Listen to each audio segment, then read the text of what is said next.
Hello, everyone. How are you doing? Welcome to Facts and Two Cents. This is Petal. Hope you are all doing great wherever you are. Welcome. Hope you had a great time yesterday celebrating Spare with our fave. I wasn't on yesterday, but I know I saw some squaddies on Twitter or X, I should say, celebrating Prince Harry's anniversary of Spare. I just made a post on our community page of Spare, and also about the episode that I did a little bit about a week ago about Spare, and just really celebrating Spare. So as you can see, this is just a throwback to Spare interviews by Prince Harry. As you can see him there with the people. At least that was like a cover shoot. I was like, oh, I love this photo, actually. Absolutely love this photo. And of course, him there at the Late Show with Stephen Colbert, and then with others like Michael Strahan and Anderson Cooper, and also Tom Bradby. These are the interviews that he did, like the on-camera interviews. Obviously, the people interview wasn't on camera. He also did an interview with Bjorn Gordon, but I didn't have a photo from that one. But Jill, just memories, throwback from a year ago. All the drama, all the craziness, all the excitement, all the, oh my gosh, you put him about your toucher, all the madness of a year ago. And celebrating Prince Harry's major success in Spare. I mean, I've been celebrating the whole year, probably tired of me talking about Spare. But sometimes I'm like, I think you talk about Spare way too much. So anyways, yesterday was the anniversary. I hope you guys had a great time celebrating that. And then talk about a great celebration. I'm like, you couldn't get a better celebration than this. I'm going to move my banner here. Again, if you have not subscribed, go ahead and subscribe. Click the notification bell so you know when we drop a video, and like and share the video and join our 2 Cents crew. That would be quite awesome. So I'm just going to move my banner so that way it doesn't block anything. So there we go. Anyways, so this dropped yesterday. Great, wonderful for Prince Harry. He, the 21st annual inductee honorees, and inducted into the Living Legends of Aviation. And Prince Harry is included in the Living Legends of Aviation. I was like, what? I was like, okay, that's awesome. Of course, we know Prince Harry is an Apache pilot. And so very interesting, exciting. I didn't even know this existed. I was like, it's so funny. There's so many things that with Harry and Meghan that I'm only realizing existed only because they were a part of it. And it's like, oh, I didn't even know that was there. But great. So it says Prince Harry, the Duke of Sussex, is a humanitarian, military veteran, mental wellness advocate, and environmentalist, has dedicated his life to advancing causes that he is passionate about and that brings about permanent change for people and places. And I mean, everything in his life is about that. So that is really cool. And then so PR Newswire, I guess this all came with PR Newswire that sort of gives out these press releases. It says Prince Harry, the Duke of Sussex, to be inducted into the Living Legends Aviation alongside other remarkable aviators, Fred George, Mark Parent, and Steve Hinton. Those are the gentlemen at the bottom there with Harry. And so they're all going to be inducted. It says Prince Harry, the Duke of Sussex, a British Army veteran and pilot with 10 years military service, flying training missions in the US, UK, Australia, as well as combat mission in Afghanistan, saving the lives of Allied forces and countless civilians, and a creator of the Invictus Games for the wounded service members and veterans around the world. And we all know of Harry's service. I don't need to convince anybody of Harry's service, especially with Invictus Games and the incredible work that he and the Invictus Games Foundation do in really helping men and women all around the military and all departments of the military with the rehabilitation. And we just recently saw him with the Navy SEALs. He also with Better Up they have like the U.S. Air Force that's part of Better Up. It's just really awesome work that they're doing. They also have also work with the Invictus Foundation, and so he's doing great work in all facets of mental health, mental wellness, and also, talk about aviation. He also founded Travelers, which we'll get to in a second. So there is not just, his work, his military service in Afghanistan. There's so many different areas about Prince Harry's work with the military and why I believe, why he got this honor. So even though you don't specifically think of him as an aviation guy, like he's out there, flying around all the time, it's not.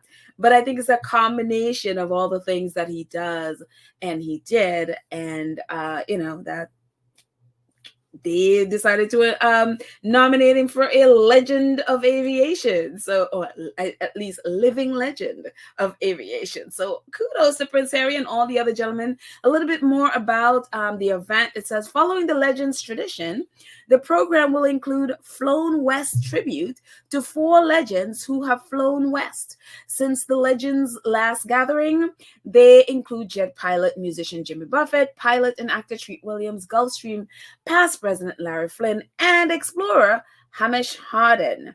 And I think these are all aviation enthusiasts that are pilots, and I'm amazed that Harrison Ford isn't in here because he's also an enthusiast. He goes on to say that the year's star-studded event includes William Shatner, Kenny G, Kurt Russell, and many others. The living legends of aviation are remarkable people of extraordinary accomplishments in aviation, aerospace. They include entrepreneurs, innovators, industry leaders, astronauts, record breakers, pilots who have become celebrities, and celebrities who've become pilots. More than 100 men and women from across the world are among their ranks. The Living Legends of Aviation Awards are produced by Kitty Hawk Academy 501c nonprofit organization. Kitty Hawk mission is to educate children about and spark their interest in aviation. And so that's all part of the press release. I am so in love with this picture of Harry in his flight suit. I was like, you go, Harry. Of course, that's when he had lots of hair. So it was a little while ago, but that's okay. I love this. I absolutely love this. It's like a bad boy Harry, about to jump in an Apache. And it's so funny because a part of the press release was this little part. It says, actually, this was the beginning part of it. It says the 21st Annual Living Legends of Aviation Awards to be held Friday, January 19th. So in about a week, we'll see Harry. Hopefully he attends. Will honor those who made significant contribution to aviation aerospace. John Travolta, who is a pilot and owns a plane, the official ambassador of aviation, will host. And the Living Legends of Aviation are excited to welcome 4 new remarkable inductees into their ranks. And of course, this is really cool, with Prince Harry there, because we remember this dance between Prince Harry's mom and John Travolta. I was like, oh, this one I think was at the White House, if I'm not mistaken, during like the Nancy Reagan. I think this was during the Reagan era, and John Travolta and Princess Diana did this dance. And I could be wrong as to where this is. I should have looked it up. It's one of those things like I thought I knew, and now I'm talking about it, and I'm like, oh, wait a minute, maybe I don't know where this is. So if I'm wrong, I apologize, but I think this is at the White House or something dealing with the president. Again, I could be wrong. But anyways, this is a very iconic photo. I mean, Diana look amazing. And this is people talk about this all the time, about her dance with John Travolta. So it'll be really amazing if Prince Harry attends, to see their interactions and to see, just them together, just, come full circle with him being with Diana and then now with Harry. So absolutely wonderful. So I look forward to it. Hopefully they're in the US, and hopefully that they will be there on the 19th. And hopefully they, in terms of Meghan and Harry, will be there. And a little bit, this whole thing has, as with everything UK, and it's with everything, as if you notice, with every time Harry and Meghan are awarded anything, any kind of award that goes to them, it creates huge uproar in the UK, and everybody there in the press has deemed them unqualified for whatever awards it is. This is no different. They have all been going crazy and falling off a cliff as they usually do, and twisting themselves into pretzels, trying to come up with every reason that Prince Harry is not qualified to be a living legend of aviation. And so just a little bit, because I think there's been some confusion, honestly, with Prince Harry and his being a pilot, and when he was a pilot, and what he did in Afghanistan, and all of a sudden. And so there's obviously there's a lot of stuff on Google, just Google. But for this is from the government, the UK government, and this is what it talks about. In 2013, I think it's just July 8th, as you can see the bottom highlighted there, July 8th, 2013, this was posted on the UK government website. It says, Prince Harry qualifies as Apache commander. Prince Harry, known in the British Army as Captain Harry Wales, has qualified as an Apache aircraft commander. These are another clip from the article. It says, the Captain Wales achieved his qualifications while serving in a 3 Regiment Army Air Corps, or the 3rd Regiment Army Air Corps, which is part of the 16 Air Assault Brigade attack helicopter force. The regiment commander officer, Lieutenant Colonel Tom De La Rue, commented that this is a tremendous achievement for Captain Wales, who passed with flying colors. And he was delighted to point out that Captain Wales's new status as a qualified Apache commander and co-pilot gunner places him at the very top of his profession. In September 2012, Captain Wales deployed to Afghanistan as a co-pilot gunner with the 662nd Squadron, and on his return has furthered his experience by flying missions day and night in the UK. So one of the things that has come up is that some of the military in the UK and, obviously trolls on Twitter and the press are all like, oh, but in Afghanistan, he was only a gunner.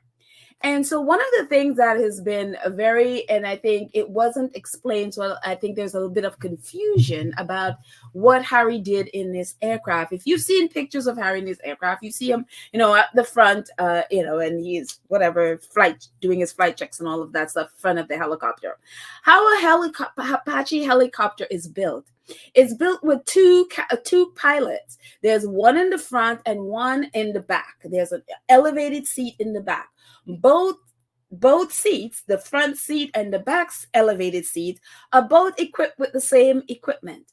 They are basically co-piloting the aircraft. But how it works is the person sitting in the front is the co-pilot or the gunner. They are the ones operating the guns. And the one in the back is the one actually operating the helicopter, maneuvering the helicopter, however. But they are both pilots. They will, sometimes, I guess, switch off, and either one of them, no matter where they're sitting, in the front or back, can operate the helicopter. So if one of them take a break, the other one can operate. They both have to be qualified to fly the helicopter. So they work in tandem. They work as co-pilots. And so, but the official, if you want to say the official titles for both of them in there, is the one in the back with the elevated seat. He is the pilot, and the one in the front is the co-pilot / gunner. Both seats are equipped with the same equipment, the same flight equipment that could fly the helicopter. But the one in the front has that responsibility. Also, he also can operate the gun. And also the back one could operate guns too. One of the things that was also very confusing is there is a clip that's going around X right now, and maybe some of you have seen it. Harry flying or quote unquote flying in a air show, where you see the same thing, where Harry's in the front and the other person is in the back. How it's reported, for example, if you watch the ABC clip, it's reported that Harry's flying in and he's doing the maneuvers, and But if you see there's another clip that actually explains it even better, because they were saying, well, oh, Harry's in the back, I suppose, and the other person in the commentary is saying, no, he's in the front, meaning he's the gunner. But if you're watching the ABC clip, you would have the impression that Harry is flying, or the helicopter. That wasn't the truth. Harry was operating it as a gunner. The person in the back is flying the helicopter. They're the ones maneuvering and doing the flips and all of those things. So that is a bit of confusion, I think, because the people keep posting it as how I was like, no, that's not how it works. The person in the front is the gunner. That's how it works. And the person in the back is the pilot. That's technically how it is. Again, they're co-pilots. Both can fly the plane. Both can use the guns. But technically, that's how it works. When the one in the back takes a break or whatever, the one in the front maneuvers the helicopter. That's kind of how it works. So in Afghanistan, when Harry went in 2012, his last deployment to Afghanistan, he went there, as you can see in the bottom, in September 2012. Captain Wales deployed to Afghanistan as a co-pilot gunner. He sat in the front seat with the 62nd Squadron. That's what he did. He sat in the front seat as a co-pilot gunner. When he returned to England, because in Afghanistan he was there until January 2013, he returned to the UK. As you can see, July 8th is when they posted this, in July. So that's when he got his certification as a full-on pilot, that he's not just a co-pilot, he is a full-on pilot, and he can pilot a Apache helicopter. So again, in Afghanistan, he was there as a co-pilot gunner. That was his job. That was his responsibility as a co-pilot. That's not to say he wasn't flying as well, but his official job, his official title was as a co-pilot gunner. That's what he was there. But when he came back, he became officially an Apache aircraft commander, full-on pilot, no longer just a co-pilot. And while he was a co-pilot, I think he also won an award as the best co-pilot. So there you go. So that just to clear up a little bit, because even I was a little confused with how it works. And I thought he was I thought he was the pilot, and it was like, no, he's the co-pilot. Again, they both can fly, they both flew, but officially he was a co-pilot gunner. There you go. Anyways, clearing that up. So when you look at, if I'm just looking at this, if I'm just looking at, okay, he was in Afghanistan. When he got there, his title was a co-pilot gunner. He wasn't the guy flying the, officially guy flying the helicopter and all of that stuff. Would I consider that a legend? Would I consider, what he did, if just in terms of flying, not the people that he saved and all of that stuff, and they're flying to protect the U.S. and all the U.S. and the U.K. and all their allied troop and all of that stuff that they did there. Many people have done that and done more and been, the Top Gun pilot. And so would I call it, say that person is, or what they did, like a legend? Or would I put it in the same field as people who've done more? No, probably not. What I see with the controversy is that a lot of people are just saying that, oh, well, he wasn't the pilot, he was the gunner. He was the number two. He wasn't the number one pilot that's sitting in the back. He was the gunner number two. That was his official job. So if I'm just looking at that, and I'm just looking at, okay, so he wasn't the pilot maneuvering the craft. That was not his official job, even though I'm sure he did it at times. Then if I'm just looking at that, then no, I wouldn't say that's something that I would give an award for a legendary anything, because many people have done that, and many people have done much more things that. So if I'm just looking at that, then no, I wouldn't say that person would be eligible, at least I would think, for an award as a Legend of Aviation award. No. But then again, when you look at Harry's career and look at what he has done, you understand why he was chosen, because that's not all he's done. You look at that, then you look at the fact that, again, and when he came back from Afghanistan, he became he went back into training and became a full-fledged qualified Apache aircraft commander. So that way he is now sitting in the back seat. That's the official title, sitting in the back seat, being the pilot. And then on top of that, his work with Invictus, bringing mental health care to so many all over the world. His work with Better Up and getting them coaching, Better Up coaching, recently brought in the Air Force into that and all that stuff. And then on top of all of that, with the military, doing that for their mental health and all of that stuff, many of whom are with the Air Force. And you think about that. And then on top of that, creating Travelers. What is Travelers? Well, Travelers is, again, travel with air, and the reason why when you book an air, you book a flight or whatever, you get all these carbon emission data, so you can pick what flight you want that is emitting the least carbon into the atmosphere, is because of this. It's because of what Prince Harry has created with Travelers. They're using whatever travel agencies that you're using to book your flights. The reason why you're able to get all that stuff with you, with the carbon emission and all of that, or whether it's your flight or your hotel or tourist location you are, the reason why you're able to get all of that stuff is because of Travelers. They're all using Travelers, the model created by Travelers. And that is something that Prince Harry created, as you can see. Travelers is changing the way we travel for good. And about Travelers, Travelers is a non-for-profit organization which seeks to catalyze sustainability within the tourism industry.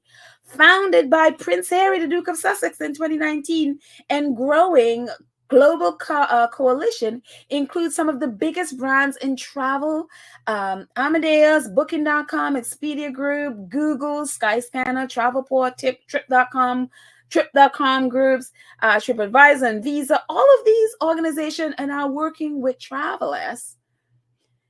So any kind of environmental anything you're getting from any of these travel outlets, you booking a flight or whatever, is because of using the model from Travelers that Prince Harry created. And so again, it's a little bit ridiculous to be like, oh well, he is not eligible for that award, or doesn't deserve that award because he was a number 2 gunner. And it's like, well, yeah, that's part of what he was, but he was so much more, and he is so much more. And so I just wanted to clear up that little thing. But again, the amount of things that Harry does that I don't know how many people even know Travelers, because they don't really do a lot of advertising. They're not really, even though they have a social media account, an X account, they don't really post on it. Partly because of the trolls and the British press trying to destroy this company. They've been trying to destroy this company since it started. And in 2019, 2020, they've been trying to destroy this company. And so they're not really on social media a lot, but the work that they're doing with the different organizations, with the different companies, is incredible. And put that on top of the mental health and mental wellness that he's bringing to the military through Invictus Games. It is incredible. And we recently saw him with the Navy SEALs and all of that. I mean, so you put all those things together, yeah, he is a living legend. Who else is doing all of this stuff? So anyways, it's again, when you see some of the reporting today, it's really crazy, because when you realize, you go back and see what they were reporting back then when Harry, was this hotshot flyer before he left the military, it's very interesting. And you realize and again, for me, it drives home why factual information is so important. And not these sycophantic reporter. Oh, if they're on side, if they're on side of the press, or the press is on side of them, then they get great reporting. But if they're not, we're gonna trash them. And so back in 2011, as you can see, this is Rebecca English. This is what she wrote in 2011. One of the best young pilots the country has ever seen. Top Gun Prince Harry amazes U.S. instructors with his flying skills. And on and on and on. Harry has surpassed all expectations, including his own and his rigorous course when he was training in the US. And it is just like, they were going on and on and on about Harry and his flying skills and all of those things. This is how they were reporting back then. But this is kind of how they're reporting on news that he is now a living legend of aviation. Prince Harry is not a living legend of aviation. Ex-Royal Navy Chief slams pathetic publicity stunt after, they found out that he, is going to be nominated. The Sun, Prince Harry was only number 2 in his own aircraft. Prince Harry faces backlash, being named into Living Legend of Aviation Hall of Fame, which features Neil Armstrong and Buzz Aldrin. Prince Harry Living Legend Award is odd, given key factor in his helicopter career. Like he was number 2 in his plane. Is this a joke? Outrage, as Prince Harry is to be named the Legend of Aviation alongside moon heroes Neil Armstrong. And again, the difference when you're on side and when you're, suing all of these news, except the Express, but when you're suing all of these news outlets, oh yeah, or at least their owners, yes. This is kind of how they report on things. And again, if you were to simply go back to Harry's career, you see why it made sense that he got that award. But of course not. They're not interested in that. Harry is suing them and winning. So let's trash him. Let's, how is this a joke? How dare they nominate him to be a legend? And then, you again with the press, how they report things. Back in the day, Prince William in trouble after losing gun. Leave Harry and his his award for a second. And Prince William in trouble after losing gun. Prince William has been handed a severe dressing down by senior officers at Sandhurst after losing his gun during a firing practice. A 24-year-old royal mislaid the powerful machine gun on Friday morning. It's one of the most embarrassing errors soldiers can be guilty of. That was in the Standard back then in 2012, while he was at Sandhurst. And also back around that time, they were reporting. They had this story, I guess, in the Sun. One of their camera people was snooping out Harry and William at Sandhurst. So they were basically surveilling them at Sandhurst, and they put out this story that William was going to receive this big honor at Sandhurst, and he was a shoo-in for this honor. And what happens? There became this huge court case where they were accused of paying, I guess, government officials and all of that stuff money to get dirt or get scoops on the royals. And so there was a court case about it. And this same thing about William supposedly about to get this honor came up. And this is what happened with the whole court case. It says Prince William was never in the running for top Sandhurst honor, court hears. Former instructor at Military Academy tells trial of 4 Sun journalists the paper's 2006 story stating the royal was odds on to win an award for best cadet was incorrect. Prince William was not good enough to qualify. I'm just going to read this again. Prince William was not good enough to qualify for Sandhurst top honor. A former Army officer at the Military Academy has revealed at a trial at the Old Bailey.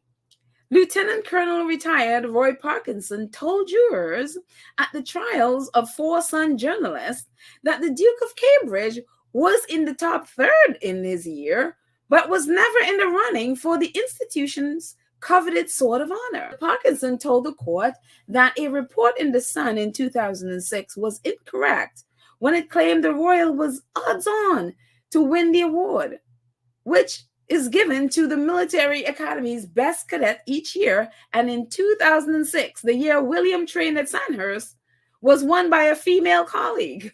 It was never true, said Parkinson of the Sun's report. He was in the top third. To be in the running at all, you've got to be a junior under officer, Parkinson said. There were something like 16 of them in William's year. And was William ever one of those? Asked the prosecutor, Michelle Paré. No, said Parkinson. So again, this whole thing was made up by the Sun about, again, that William was going to be receiving this honor and all of that stuff. And then again, here it is coming out in court that this whole thing was a lie. And again, that's how they were reporting back then, at least they were correcting lies. They were correcting tabloid lies. And again, if you look for this article about Prince William supposedly going to receive this honor, you won't find it anywhere. And so I looked for it. I couldn't find it. It's not anywhere online.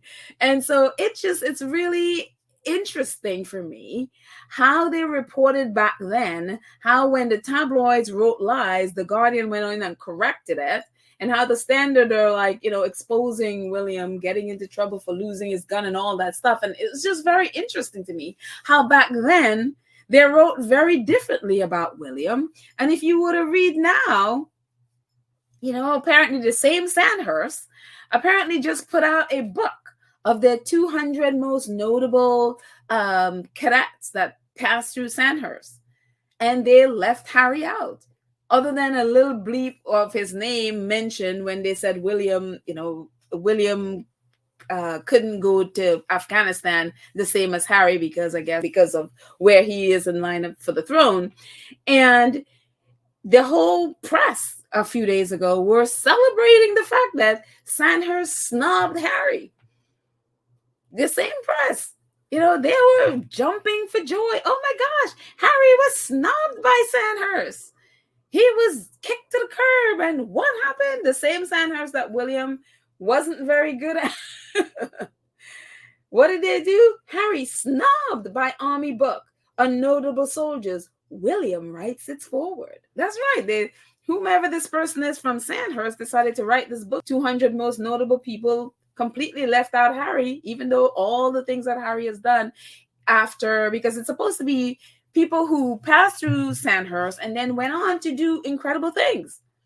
And you would think Harry is a shoo-in. But no, Harry is not next in line to the throne, and Harry called the royal out for their lies and their abuse. So then, let's snub Harry. Let's make ourselves look really, really stupid by snobbing someone who fought for their country and who is literally helping our men and women with their mental health so that they can live decent lives, who is literally through that helping the NHS with mental health help. Let's just completely ignore all of those things. Ignore all his service for walking with the wounded, all of those things. And let's put in William instead. Let's ask William to write the foreword. And because William is writing the foreword, we cannot mention Harry. And all of the press were celebrating this the other day. I mean, look at some of it.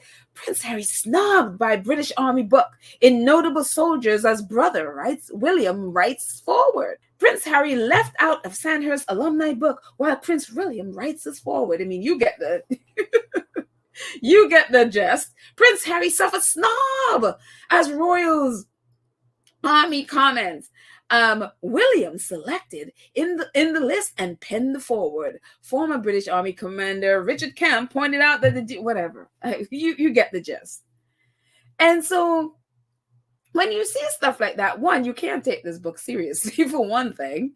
It speaks so volumes of your character that you would write the foreword for a book, and especially with the fact that this is your own brother. I don't care what your feelings are about your brother. What does it say about you that you would write the foreword for a book that completely eliminates someone who has done so much for the military. If you weren't this petty, stupid, petty, can't think beyond, oh, my popularity and I want attention, why would you even do that?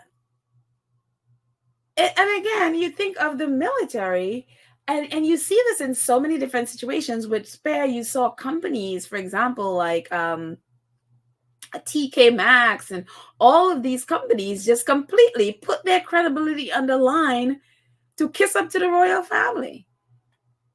And the same thing you see all along with the military. I mean, we saw what they did when Spare came out. They didn't even wait for the English version. The tabloids completely misrepresented the book, and some of them in the military started attacking Harry. And I've been saying for a while, I mean, you know, and again, Harry loved these people because, again, he said that that's where he really helped him to grow as a person, and that's where he feel most at home. But I'm telling you, from the things that I've seen with the British military, they don't have his back. I said this before. They do not have his back. It doesn't take much for them to start attacking him. It doesn't take much for them to do it. And I just was like, I don't know. I mean, maybe one day he will see it, but they don't. They do not at all. And it's really starting. I was like, and maybe it's just with me and, you know, a lot, especially these royalists, like I wouldn't trust any of them. And so you see the same thing. And, you know, there are some of in the army who was saying all this stuff about Harry. Oh, he doesn't deserve to be there. He wasn't much of anything at the academy and all of these things. And it's just like, I'm like, is this a real country? Is this a real military? All because they're royal sycophants. Why would you pick somebody like, what has William done? That would be the first thing other than him, you know, next in line to the throne. What has William really done for the military? What has he done for the veterans? William even could not even bring himself to support the veterans as they are fighting for their lives when they're part of Invictus Games. They could not even say hello. He could not even, you know, nothing. Completely ignore them. What has William done? And the fact that you will allow this person who has really done nothing other than put on some military costumes when he wants to get attention and act like he's doing something. What have they done for the military that you would have him write the book and then put him in the book? Like, what has he done more than Harry? And so for me, it just really calls into question your credibility. And it's so funny, this was popular for a day and then people just kind of ignored it. It's not going anywhere. This book will go nowhere. And so Telegraph wrote this article, and it's so funny. One of the people that were really criticizing Harry, that some of us in the squad kind of had to check when he was doing it during Spare last year. The Telegraph wrote about this same thing with Harry, them completely leaving Harry out of this book. And again, Harry doesn't need this book. You know, his record and his military service speak for itself. And this is just, this book is, this is just pettiness and stupidity. But the Telegraph had this to say about it. It says, Prince Harry left out of Sandhurst alumni book while Prince William writes the foreword. The Duke of Sussex has been left out of the Sandhurst alumni book that includes a foreword written by his brother, the Prince of Wales.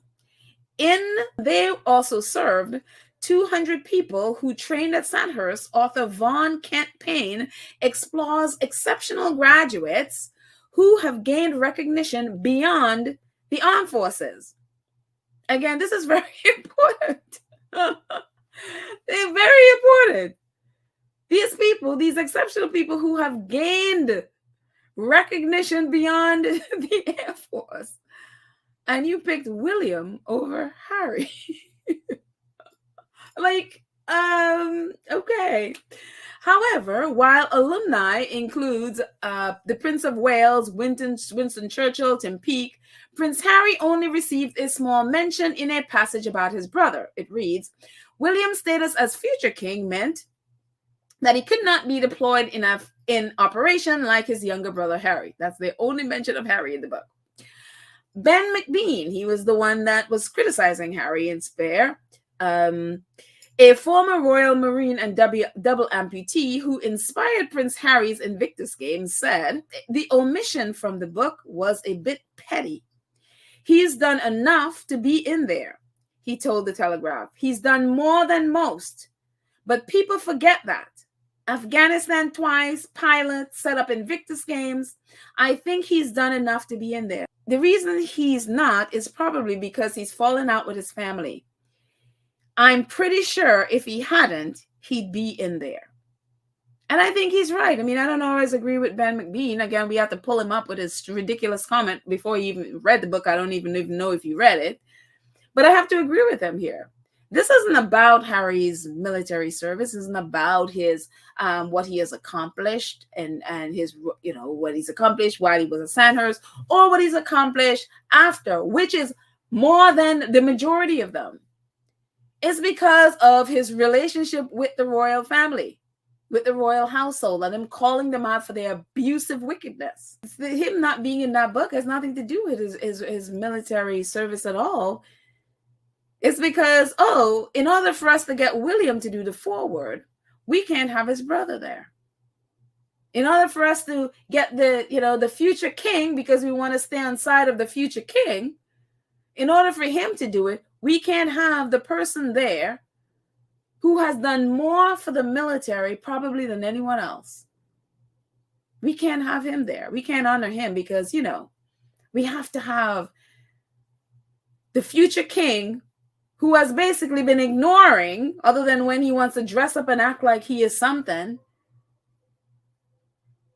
In order for us to have him, we have to ignore the person who has been literally out there advocating for our military for most of his adult life.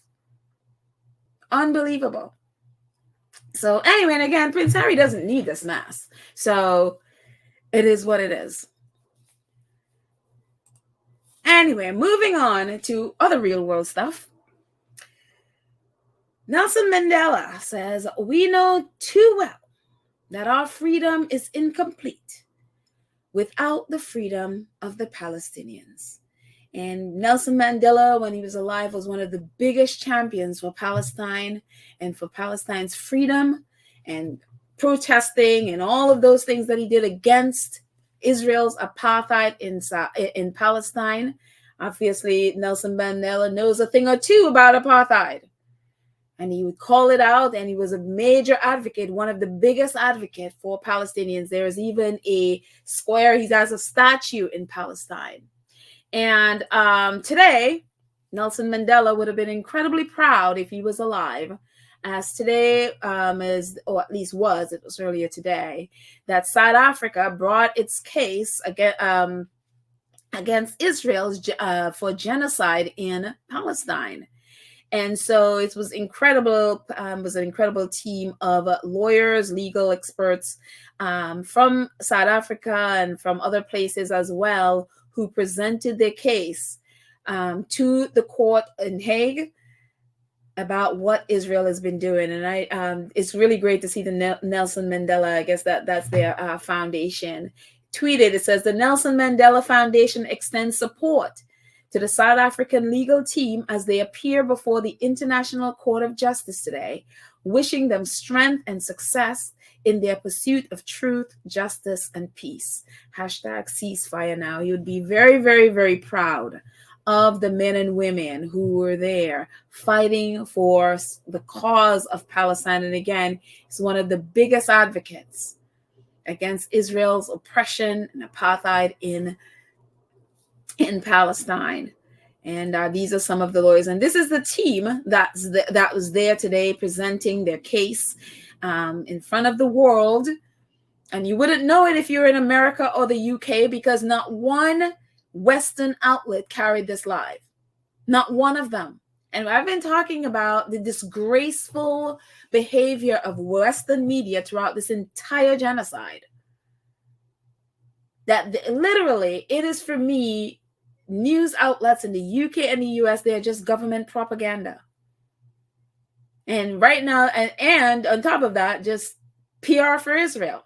because there was no outlet in the US or the UK that was carrying this. There may be little clippets of it on some news later on today, whatever, but they certainly weren't carrying it. Tomorrow, Israel presents their case, and so expect more coverage, expect more, because, you know, we want Israel's side of it. But there are all of these women, women and men from around the world presenting this case. And not one news outlet in the US or the UK especially found it important enough to carry this live. And these are some, you know, they were slow in coming, and we didn't know, but these are some of the countries that support South Africa in this case. And so it's it was really, really great to see that so many of them are backing South Africa's case, and they're like, you know what, we're going to stand. This is not right. What Israel is doing is not right. And so they're supporting. And I had this, and then by the time I was coming on, I realized more nations were added to it. And so this is a list. And so maybe more added to it again. It's very sad to see that my country is not there. I was like, where is Trinidad and Tobago? Why aren't they there? That they aren't there. Maybe, I don't know. Maybe some of them are supporting in silence and didn't put their name. I don't know. But it was very, very sad to see some of them that I feel like should have been there. Jamaica, hello, where are you? Should have been there. And they are not on this list. And so maybe this list is incomplete. I don't know. But, you know, for the ones that are there, 30-something, probably almost 40 of them that are there, thank you for supporting South Africa. And again, thank you, South Africa. Thank you for standing up. If anybody should know about apartheid, would be South Africa. And to see them stand up and be like, no, because again, I didn't realize that what I'm understanding is that while South Africa was under apartheid rule, one of the countries that would send weapons to them was Israel. And it's just like, are you serious? And even in this genocide, a lot of white South Africans are part of the IDF fighting the Palestinian people and killing the Palestinian people. And so it is, and also a lot of them, South Africans, live in occupied territory, illegal occupied territories in Palestine. It's like they left one apartheid and it's like, oh, there's apartheid in another country. I'm going to go live there. Sure. Along with tons and tons and tons, the majority Americans. And so again, thank you so much to these countries. And thank you again, South Africa, for standing up for Palestine. Because again, like, you know, honestly, if Palestine isn't free, none of us are. Because if they're successful with ethnically completely cleansing Palestine of Palestinians, it's not stopping there. Think of this as a test ground. If they're successful, watch out. Tomorrow, Israel presents its case. Apparently, someone said that they're going to be showing a video of what happened in October 7th, at least their version. These people lie so much.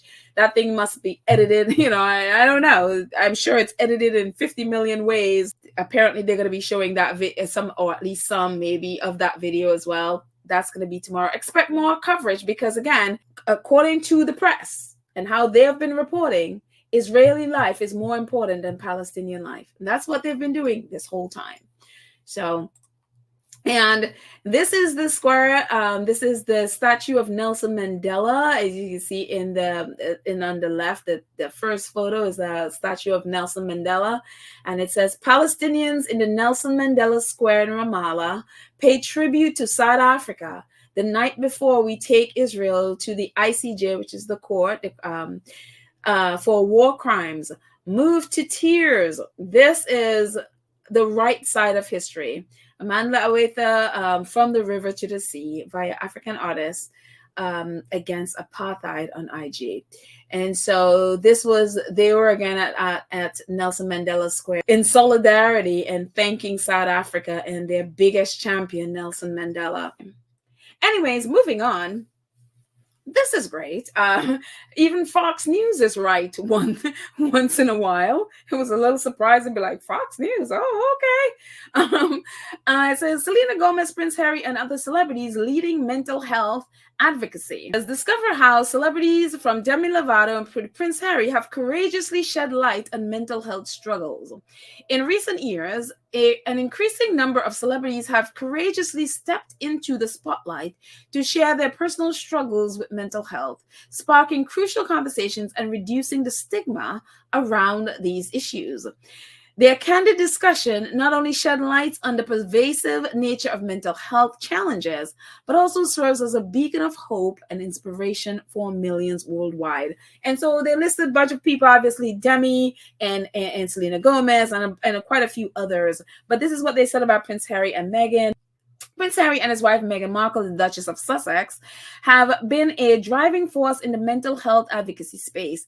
Their foundation, Archwell, has partnered with several organizations to promote mental health initiatives, including the launch of a mental health resource platform aimed at providing accessible support and guidance. And so again, it was very surprising. Again, this is Rupert Murdoch paper, but hey, they were right, they're right once. You got to give them props. So thank you, Fox News. But again, it's really great that, again, people are talking about this. And it's so different how Americans view the Sussexes from how the royals and their crazy press over there view them. That here, at least some people are able to see past the nonsense and to see like, oh, wow, they are making a difference. They are doing things that are really helping people. And we need to talk about that. So it was very nice. It's very nice to see. It was in their outlet yesterday.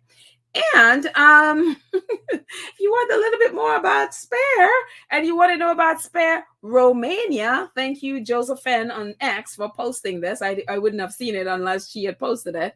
Says RomaniaInsider.com. Who knew there was a Romania Insider? Prince Harry Spare and The Little Prince are best-selling books of 2023. Libris.ro, a reading online bookstore in the Romanian market, sold over 2.5 million products in 2023, and the demand was quite varied. Bestsellers include Prince Harry's memoir, Spare, and Antoine de Saint-Exupéry's The Little Prince. So those were the two, The Little Prince and Spare. Okay, meanwhile, the ranking in countries where the most orders were delivered were from Libris, remained unchanged from 2022. Bucharest, Brasov, Cluj, Ilfov, and lastly, I'm hoping I'm saying those right, continue to be the most active counties in terms of book acquisition from Libris.ro. Spare was the best-selling book in 4 of the 5 counties, surpassed only in Cluj by The Little Prince. So shame on you, Cluj. Shame on you. But it's okay. Okay. 1 for The Little Prince. I guess that's okay. 4 out of 5 is Spare, so that's good. So again, this is Romania. Spare number 1. Yes, at least in 4 out of the 5 counties. So there. And finally, Spare produces another winner. This photo taken by Ramona Rosales won a photography award. It says AI-AP American Photography, AP 39 selected winner. This photo from Spare. So again, whatever Prince Harry touches with Spare wins. So congratulations, Ramona Rosales, on this photo. Beautiful photo, iconic photo.